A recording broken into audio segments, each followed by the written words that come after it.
Hey everyone, let's talk about The 50-Year Sword by Mark Z. Danielewski. Now, if you're familiar with Danielewski's work, you know that his books are always more than just story, or rather that he tells his stories with more than just words. Looking at the cover already, all the white dots here, those are pinpricks. And this is a story about a seamstress. So you already know that you will get something to experience.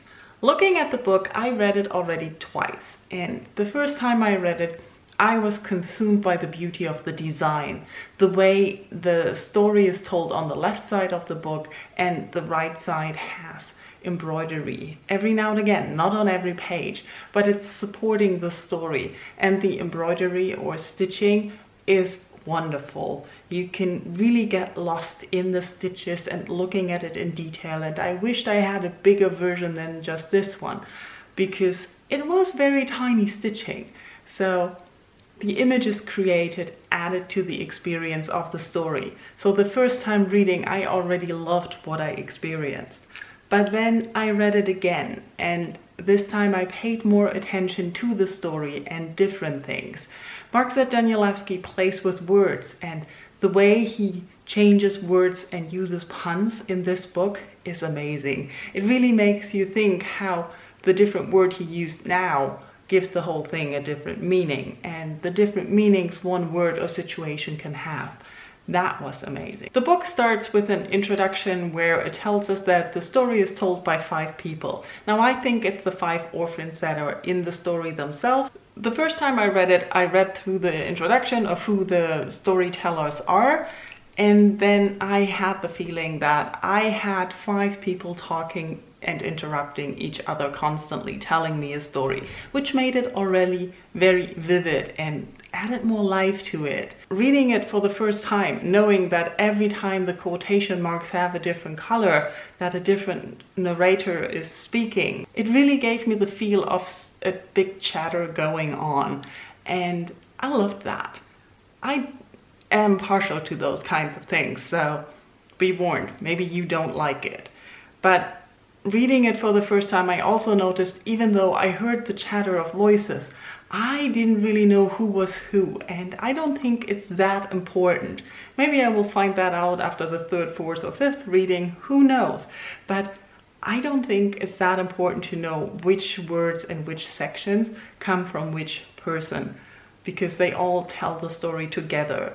And also we have some words, the first time I didn't really understand what was going on, and since I'm not a native speaker, I tend to believe I don't know the word, and then I check them and I found out a lot of are wrong, and then you discover that it's just extra syllables added to words or confused order of words, which often happens when you learn how to speak or you stumble over your words.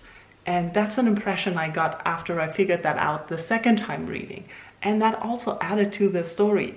I really fell in love with how the story is told. I think I digressed again. Now back to what the story is about. So we have these 5 people telling us the story of one evening in October at a party where we have this seamstress going after a divorce, and she's still dealing with the after effects of the betrayal of her husband and the divorce and going among people again and all those things.